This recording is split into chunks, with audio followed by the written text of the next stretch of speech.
3 repots for 3 very different reasons. If you want to understand what those reasons are and how perhaps this is going to feature, find out what exactly is going in that, or indeed whether it's going in that, well, you're going to have to keep watching. But for those of you who saw last program, you know exactly what I'm heading for. 3 repots plus a year's worth of time lapse. What more could you ask?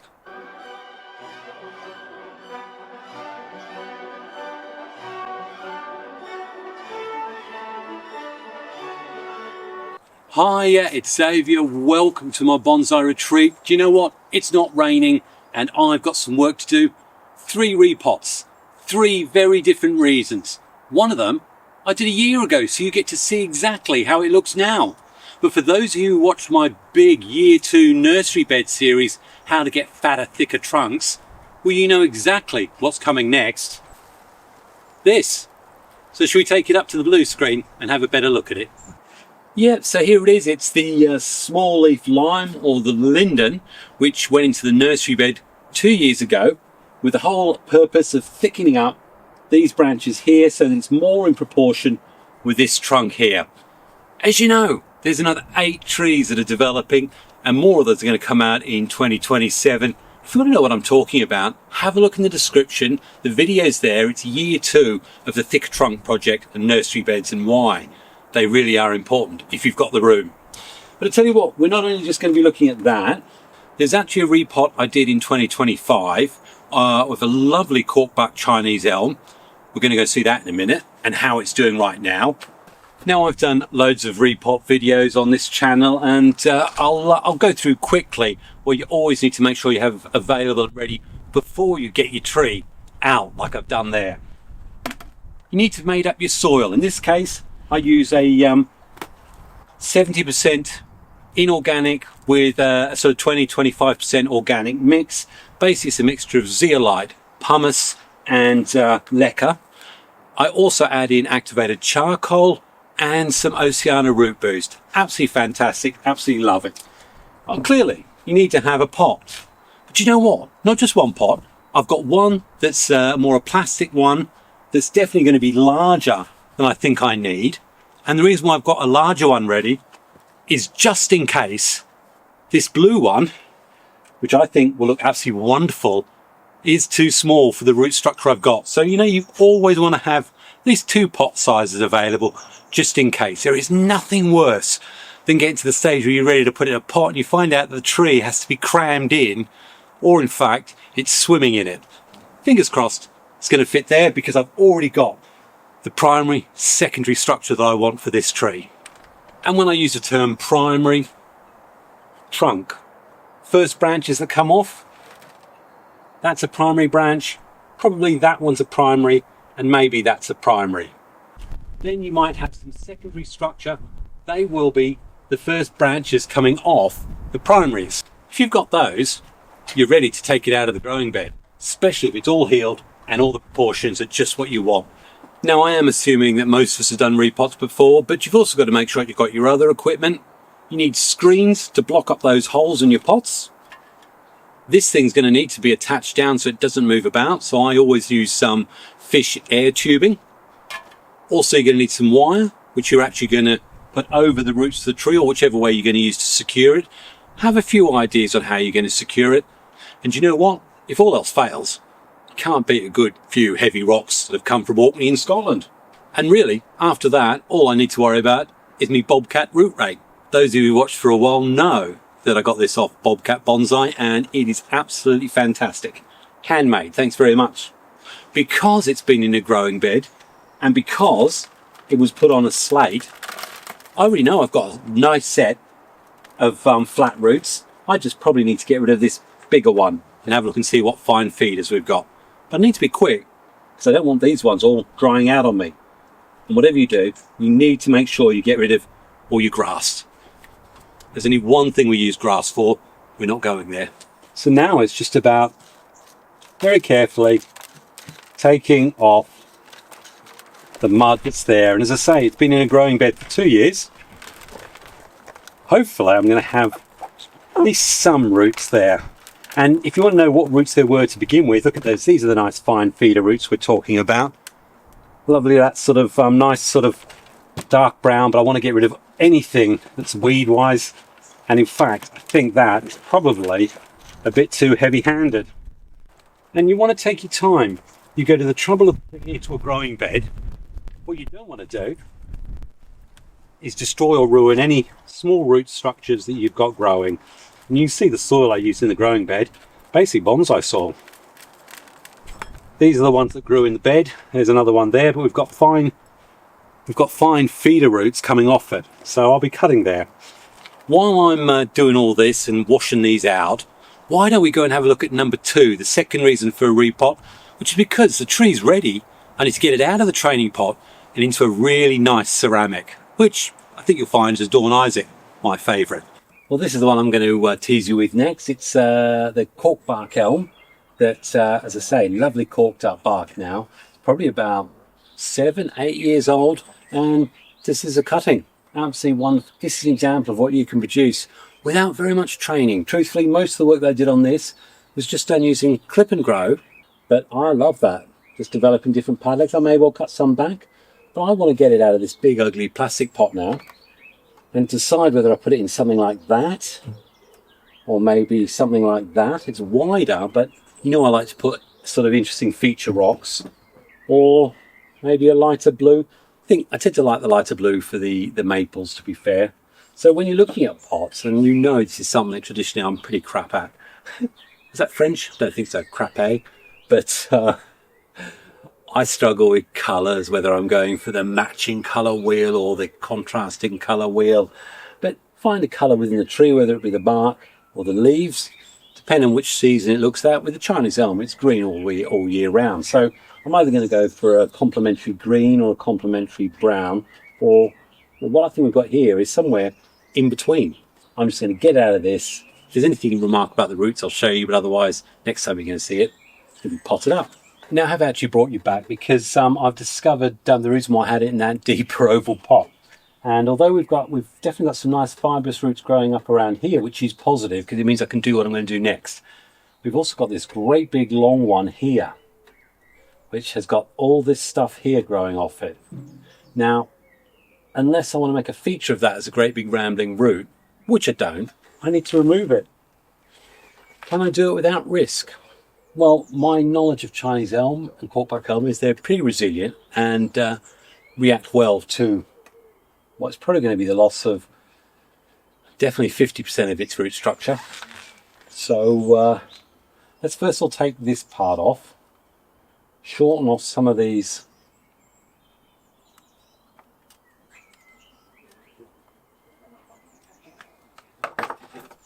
we can still shorten off a lot of these.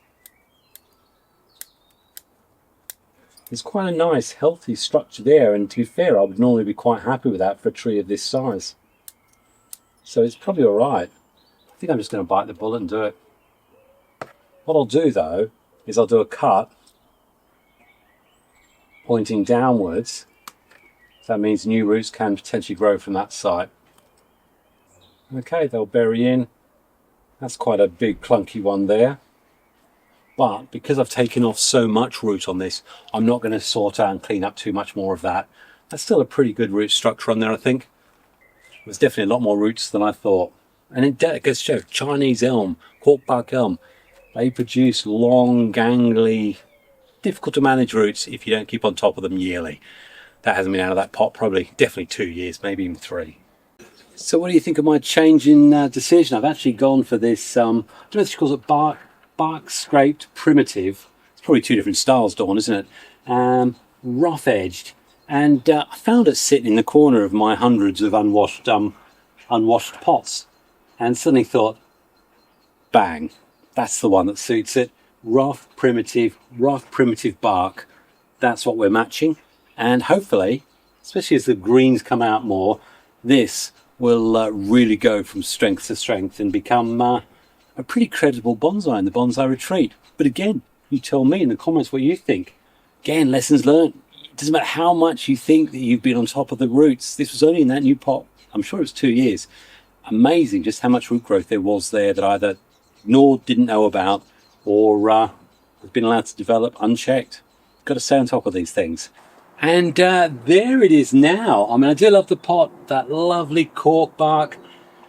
Probably saying to yourself, it doesn't look very much different from how it looked last year, but it's kept all its leaves through the winter. And I'm going to feed this well. I'm really looking forward to continuing to develop this. And you know what? This is so brilliant. I started it from a cutting. This is all me. Well, apart from the pot, that's Dawn. But yeah, do love me Corkbark Chinese elm. You know I've got a few of them. Anyway, let's go back and see exactly what I did with all those roots and how it's looking. Okay, well, I've worked the soil out, and I think I can see we've definitely got a nice sort of radial set of finer feeder roots that will be ideal for the secondary and tertiary structure work we need. As I say, we don't need to be growing thick branches anymore. We want the thin, twiggy stuff. And there's something about the relationship between roots and ramification that's really important to stress right now. And the state of your roots, i.e. the ramification of your roots, often reflects the ramification you get in your tree. So as we start getting these finer feeder roots here, we should be seeing the same up there. That's a theory anyway. What I do have to do though is I want to make sure I keep these fine roots going in the right direction. They are starting to dry, but things like this, which comes right across the front, I actually want to remove right back here. Got this great big one here. Let's get rid of that for now. Right back. Got one that's going to cross over the top and that's actually upwards. So we'll get rid of that. And that one, I'm going to remove it entirely. And this one here is crossing under. So we'll get rid of that big one. We can take that one back even further. Got this one here from the top. Let's get rid of that. Nice set of roots here. I like those. And then all these ones here, we can just cut just a little bit shorter. Well, lots of work, lots of pruning later, and it's got a nice, I think, a nice radial sweep of roots there. And best still is that because of the fact that it was put onto a slate for the 2 years, nothing growing downwards. Yes, some of these bigger, fatter roots, I may well do a little bit more work in 3 or 4 years' time, but I'm hoping to get a nice raft of roots at the base there. I wanted to get it in there. Look, it would have, I could just about squeeze it in, but you know what? It's not the final position. This next stage is about building thicker root mass, about building and starting to build the tertiary structure. Let's not try and cram it into its final pot. I think when this is ready, it deserves something better, which means we're going to go for this bigger plastic pot. And do you know what? You can't beat spring or late winter, because as soon as I bring my bonsai camera out, the guy down the bottom of the garden gets his big circular saw out at the same time. It's just wonderful. So we'll go for something slightly bigger, and if you notice, I can actually get the tree in there and the roots literally just go to the sides. That's going to give me lots of room to play to get that thicker mat. It means this tree is not going to be overly stressed. It's going to have some space to grow, but it's not actually going to be in something that's too big. So that's what it's going to go in. And all we need to do, can't believe it. I cannot believe it. So first of all, put the lacquer on the bottom. And as I say, these are probably about between 5-6 millimeter, and they give a nice sort of aeration base.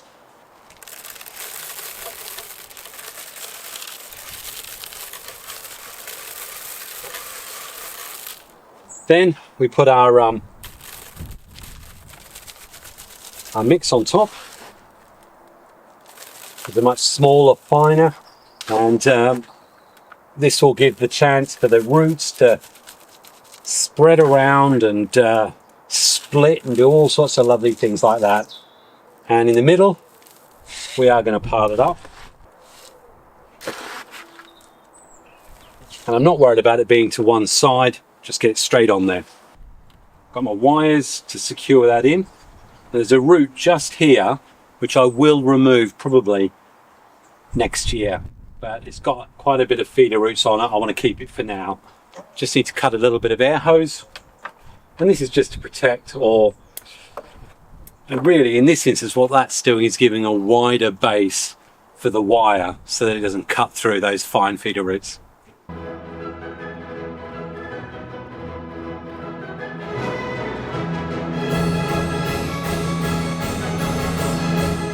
And it goes without saying, as you know, that this needs to be tied down, because what I want is it to be nice, secure, so it doesn't move around in the wind, so that when new roots form, they don't get broken off or whatever before they've even got a chance to harden. What I've also done is just made sure that I sort these roots out so that they're at least fanning out how I want them.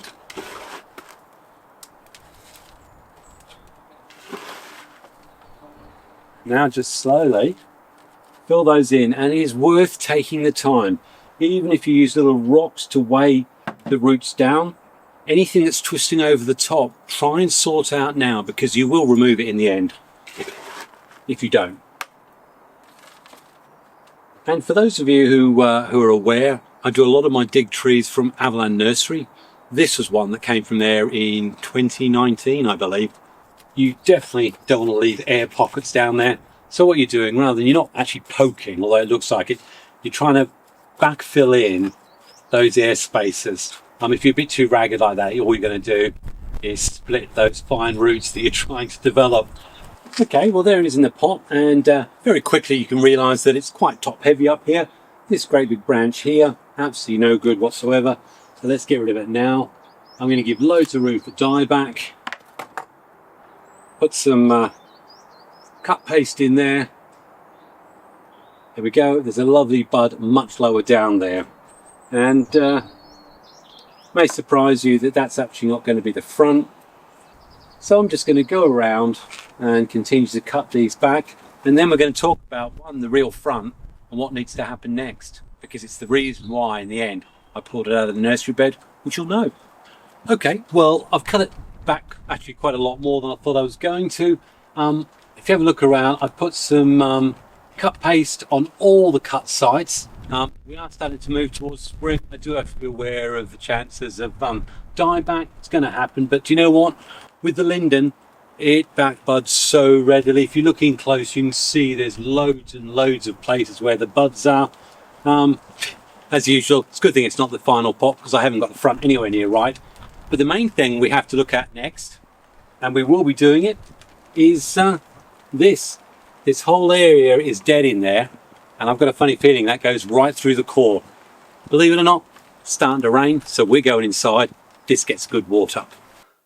Definitely the next thing that I said I need to look at is this whole rotting situation that's going on. You'll know that if you've watched my channel a lot, I've got that great big Yamadori silver birch, which has an awful lot of rotting in it, and I'm slowly working on it. But really, if there's only one way around it, I need to start digging in and look at that. That is just so wet. Oh my gosh. I was going to use my Dremel, but I think it'll just be easy with a hand tool somehow. Let's get in close and I'll just show exactly how bad it is. I mean, that is just sodden. Now granted, oh my god. You can't write this, can you? But hey, I never ever hide anything, although it's a bit more solid further down. I think the trouble I've got here is it's pretty wet, so I am just going to continue. Yeah, at least we've got hardwood in the centre.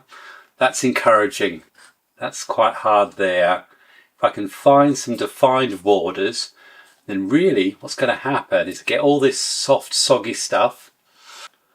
What I'm not able to do is apply any deadwood preserver today, so this is going to probably have to dry out, and I'm just going to carefully work my way until I get at least solid wood under there. Needless to say, for those of you who like watching paint dry, I could keep this running, but really, should we come back when it's done? Okay, I've actually managed to get quite a nice attractive channel at the top there. It hasn't actually gone as deep in as I thought, and I've got a very clear line for where the live vein is. So definitely what I need to do is put my glasses up. I'm going to use the lights from the indoor lighting close in on this, continue to dry it out, probably come back out in about 2 or 3 hours. 3 or 4 hours later, and seems to have dried off enough that yours truly is going to whack some of this deadwood preserver, get from Kaizen, wrap it down. This is pretty well a mixture of, I think, linseed oil and other natural things, so it's not going to be harmful in any way to the tree. Used it lots of times before, and very, very impressed with it. And all we want to do is ensure that whatever caused this rotting while it was in the ground doesn't repeat or manifest itself anymore as this moves on to the next stage of bonsai development in the bonsai retreat.